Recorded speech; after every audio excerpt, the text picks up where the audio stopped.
Something historic is happening in Nepal, not led by political parties, not by military forces, but by teenagers and 20 somethings Nepalis, Gen Z, a generation raised on the internet, fed up with corruption and demanding real change.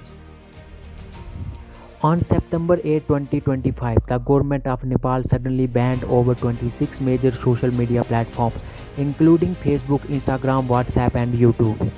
The reason officially failure to register with the authorities, but for millions of young Nepalis, it felt like a crackdown on a free speech. What happened next? Something no one expected.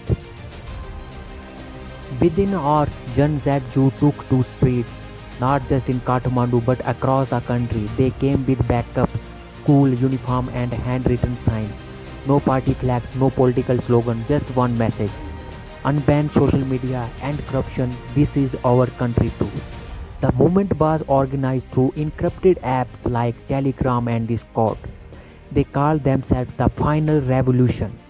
Leading the charge was a group called Hami Nepal, an NGO that had helped during past crises like 2015 earthquake. This time they were fighting different kind of disaster.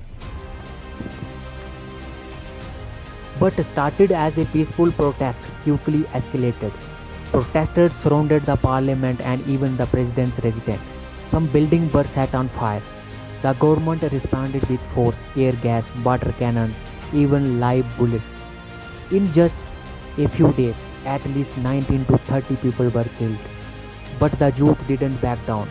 The message was clear: nepotism, corruption, and fake democracy must go. Facing national-wide pressure, Prime Minister KP Oli resigned. The government lifted the social media ban, but the protesters are not done yet. Now there is a talk of appointing Sushila Karki, a former Chief Justice and interim Prime Minister. And then there is a Balendra Shah R.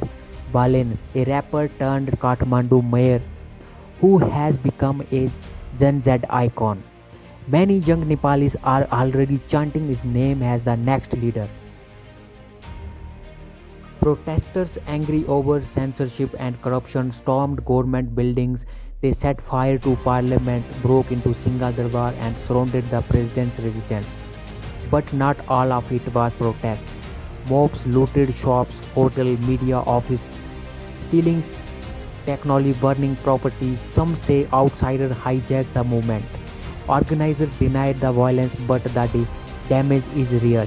The Nepal army is now patrolling the streets, and officials have warned looting and erosion in the name of protest will be punished as crime.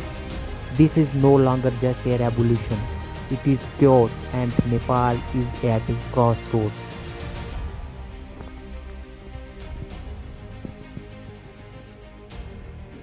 What do you think? Is this a revolution or is it going too far? Drop your thoughts in the comments.